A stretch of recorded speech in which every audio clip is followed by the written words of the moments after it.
Do you ever find yourself saying, it's just a really busy season of life right now? And then realize you've been saying that same thing for like the last 3 years? You know the drill. Your calendar looks like a game of Tetris played by someone with a caffeine addiction, right? You've got Zoom calls overlapping with your kid's soccer practice, a dentist appointment crammed between back to back meetings. How do you even make that happen? Good thing a lot of us can just be on that Zoom call with our AirPod in while they're drilling into our teeth. And date night consists of sitting in the same room on different screens because we got stuff to do. We're so busy. Have you been there too? Now, yes, life is busy, truly. But what if some of that busyness isn't just life coming at you? What if some of it is chosen? And not because you're lazy or dramatic, but because being busy is safer than being still.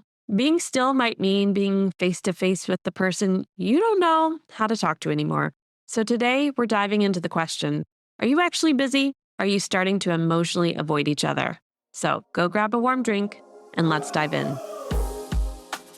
Welcome to Relationship Reset, Reignite, Reconnect, Rebuild, the podcast for high achieving couples who want to transform their relationship from surviving to thriving. I'm Katie Russler, a relationship coach and counselor with over 15 years of experience helping busy, overwhelmed couples rebuild connection, trust, and intimacy.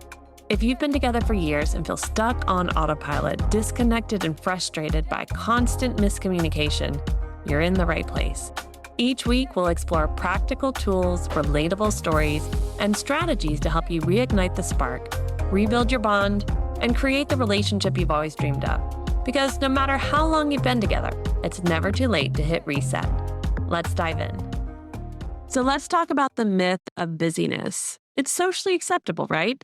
It sounds responsible and admirable even, like, oh, they're busy. They have so much going on. They must be needed and important. No one judges you for being a devoted parent, a dedicated professional, a helpful friend. But when your calendar is bursting at the seams every single week for years on end, it's worth asking, what's really going on here? Busyness gives us a perfect shield, a shield from conversations we're unsure how to have, from emotional intimacy that feels unfamiliar, from the quiet moments where the cracks in the relationship start to feel louder, from that discussion we know eventually we need to have, but it's just so much easier to be busy. Now, I know the word avoidance can feel sharp, right? We don't want to feel like we're avoiding anything because again, we're high achievers and we like to face things on. We've got goals, we're going to achieve them. But in reality, you might be avoiding something right now. I want to stretch your perspective here. Avoidance doesn't always look like running away. Sometimes it looks like saying yes to that extra project at work when you didn't need to.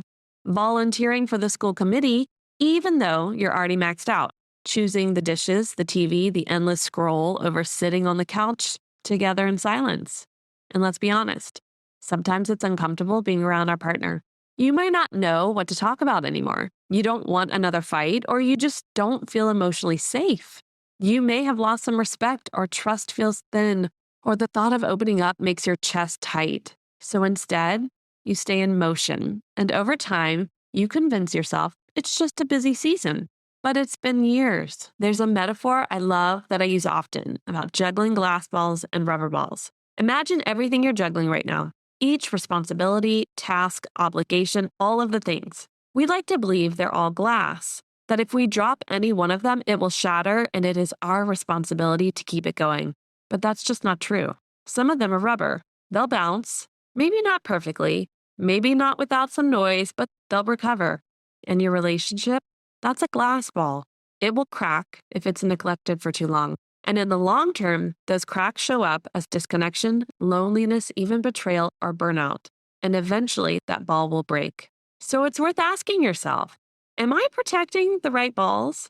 Am I able to actually see what's glass in my life and what's rubber? I've said it before on this podcast. Often we see ourselves as that rubber ball. We'll be fine. Same with our relationship. Our relationship will be fine, but those actually are the two primary glass balls you're juggling.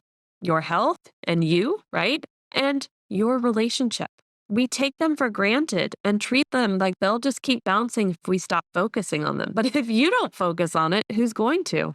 See, emotional avoidance might look productive, but it comes at a cost. Over time, you stop seeing each other as teammates. The intimacy starts to dry up. You talk logistics, not about dreams. Sex becomes rare or routine. You feel like roommates. And worst of all, you may begin to believe that this is just how long term love is supposed to feel, but it's not. I can't tell you how many couples I've talked to who say to me, this is just the season of life we're in, and we know so many other couples who are in this too. Great, but just like we tell teenagers, if all your friends jumped off a bridge, would you do it too? Do you think you need to compare yourself to all your friends and go, well, if they're like this, well, we'll just put our hands up and stop caring, not work at it? No. If anything, it shows you, yeah, the season of life can create a level of disconnection in our relationship, but that's even more reason for us to work on it, even more reason for us to lean towards each other than pull apart. And here's a sore subject. Often for one of the partners, sex and physical connection is the way that they go, we're together, we're romantic, we love each other. And for the other, it's about more emotional and mental connection. So when the person who wants the physical connection so that they feel loved for their partner starts to move in and take action, the other partner will reject them quickly. And it'll get to the point where they're in a cycle where they just stay away from each other because they don't want to get hurt and they don't want to get their needs not met. So it's just easier to make sure they're choosing not to get their needs met. So let's pause and reflect. You can listen to these now, and if you're driving or on the go, come back later and write them down, okay? And I want you to invite your partner to answer them too, but separately. And then I want you to share what you're comfortable with each other, okay? The first one, what am I juggling right now? Which of these are truly glass and which ones might be rubber? And I want you to have an honest reflection because I will tell you, I've even had people in the work world go, but if I don't do it, nobody will. But you can go away for a 2-week vacation and it still gets done. Maybe not exactly the way you do it, right? That's that perfectionistness that needs to let go of. But I know how to, but it's easier if I do it, but I do it the right way. Let that go. That doesn't mean it's not rubber. You can polish that rubber ball all you want. It's not glass. Sorry. Number 2, have I been choosing busyness as a buffer against vulnerability in my relationship? Is it just so much easier to say yes to other things, going out, taking care of stuff on my computer, being on my phone, than sitting down and having a real vulnerable conversation with my partner, which, yes, might lead to an argument. Sorry, but at least you're trying. 3, when was the last time I felt emotionally connected to my partner? Take an honest reflection on this because often we might go, oh, well, we shared a small moment 3 days ago, but really emotionally connected with your partner. When was the last time? 4, are there moments when I avoid slowing down because I don't know how to be with my partner anymore? You will have to take a deep breath and do some deep introspection on this because your brain is going to go, no, I really am busy. I have all this stuff. It has trained itself to be able to justify. So you really have to stop and say, have I started avoiding things because I don't know how to be with my partner anymore? And I will raise my hand. In the beginning of my husband and I's relationship, when we started having some challenges, I would work longer. So I didn't have to come home and have difficult conversations. I did it. It was just so much easier. And frankly, it's what I saw in my parents' marriage. My dad would work incredibly long hours when they were having difficulties. That's what I learned it from. I didn't actively know that that's what was going on. I reflect now and I see it. And I see it in myself. So I raised my hand. Absolutely. There have been times in the past where I added more to my plate and I avoided slowing down because I didn't know how to be with my partner. And frankly, I didn't want to face some of the realities of what we needed to face. Okay, last one, number 5. What's one small shift I could make this week to carve out space for emotional presence in my relationship? And what does that mean exactly, Katie? So emotional presence is getting off your phone, asking your partner, how are you? How have you been feeling about life lately? How have you been feeling about our relationship? Maybe you know they've been going through some emotional things, some mental challenges, and just asking them how they are. I tend to ask my kids and my husband, how's your brain and how's your heart?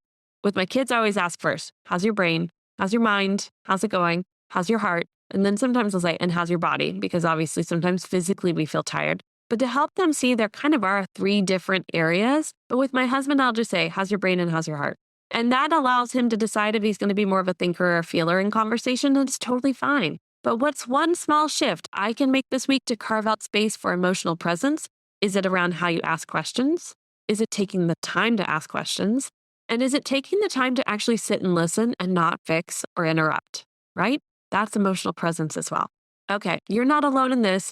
Emotional avoidance is a quiet pattern that so many high achieving couples fall into, but you can hit reset, you can reconnect, and you don't have to wait until things calm down, okay?